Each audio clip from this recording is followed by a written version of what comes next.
formation of the oceanic plate sinking into the asthenosphere and the continental plate rising upward causes stress to this area, which we call as the Benioff zone.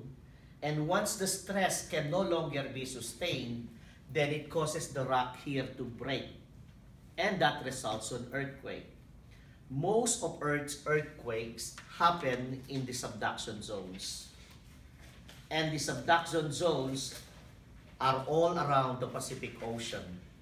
And that is why earthquakes are most common around the Pacific Ocean, which we call as the Pacific Ring of Fire. Another way that earthquakes would form is in a transform boundary. There is no sinking here. Rather, there is sliding. When the two plates slide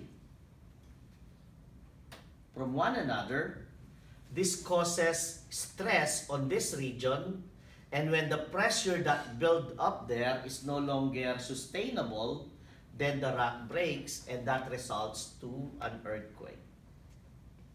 Volcanic eruptions can also create earthquakes. Landslide and avalanche can also cause earthquakes. These are three ways in which earthquakes can be done. I did not mention here man's activities like constructions, use of explosives. Those are also things that can cause earthquakes. Okay? Now, how about the question, how does a tsunami form? A tsunami is what we call a giant wave. It's not the same as the wave created by wind. We see those every day in the ocean. Those waves are created by winds. We commonly call those as the surface waves in the ocean. But then, this one is another type of wave. We call it a tsunami because it's caused by an earthquake. Yes?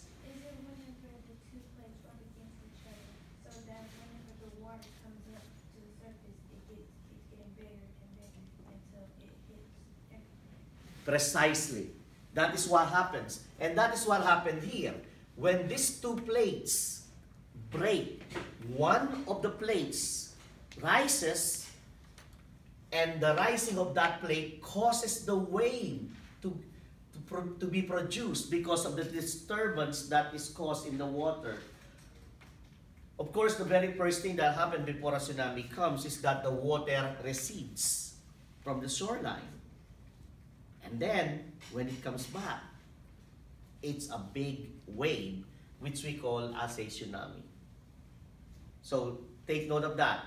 Sometimes if you are close to the shore, you don't even know that an earthquake happened. An earthquake that happens at the ocean floor is the one that caused a tsunami. And a lot of times, many people did not feel the earthquake because it did not happen to their area, it happened in the ocean. But then, because they were not aware and there were no safeguards about it or warnings, so people died, thousands of them. And we'll be learning more about that in our discussion about tsunami. Yes? There's at least 2 degree movements about the tsunami coming out in different. That's true. Okay. Now, how about a sinkhole? Sinkholes are not common in North Carolina, but they are common in Florida. The reason why they are very common in Florida because there are a lot of limestones in Florida. And limestones can easily be dissolved by water. This giant limestone rock underneath the ground where this person is standing is so huge and so hard, yet the minerals present in it, this limestone rock, is soluble to water.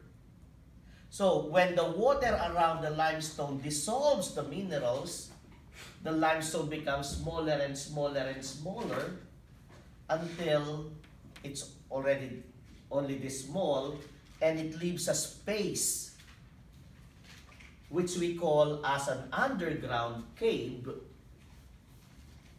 and scientifically we call that underground cave as a karst topography.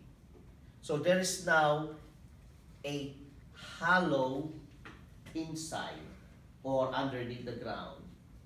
It's an underground cave. The continuous movement of earth causes the top to collapse, forming what we call the sinkhole. Again, if you are planning to buy a property in Florida someday, you have to be ready for sinkholes, because you'll never know when they will be coming, because you don't see them. Unless, of course, you can contract the services of a person who has a sonar and check if there is a hollow or a karst topography or an underground cave underneath your property. Then you can be sure. Okay? So that's, again, the underground cave is called karst topography. Finally, we go to the slow changes. What kind of climate can increase the rate of weathering? Weathering, or the breaking of rocks, is faster when the climate is warm and humid or hot and wet. As I told you before, I parked my car outside my apartment for 5 years and it did not develop as much rust. If I bring that to the Philippines and park it outside for 5 years, it would have been all rusted. Because the weather in the Philippines, which is closer to the equator, is warm and humid. And warm and humid climate makes the process of weathering faster. Okay? Finally, we go to erosion. What causes erosion? In the desert, it's wind.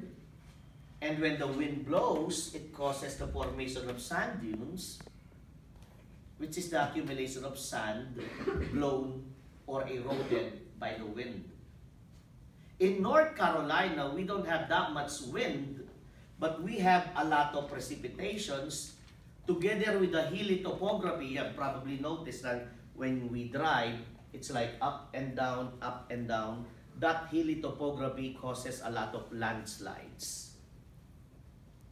Precipitation and the hilly topography are the two main reasons why we have a lot of erosions in North Carolina.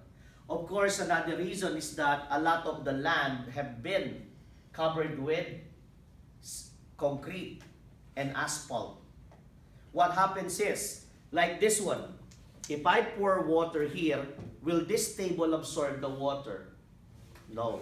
So the water will just stay on top, and then if I pour more water there, it will just stay on top until they all combine together and makes up a big flood. And that flood can cause more erosion. Unlike when this is just soil. If I pour water here, what would happen is that, what will happen to the water? Will it stay on top or will it be absorbed? Will it stay on top or will it be absorbed by the soil? Absorbed. So, if we do not have a lot of ground covered with pavement, then it would lessen the erosion. It would lessen the flooding because the ground will eventually absorb the water. Okay? But flooding is now imminent in many areas because a lot of ground has been covered with concrete and asphalt, which prevents the soil from absorbing the water through the process of percolation. Okay?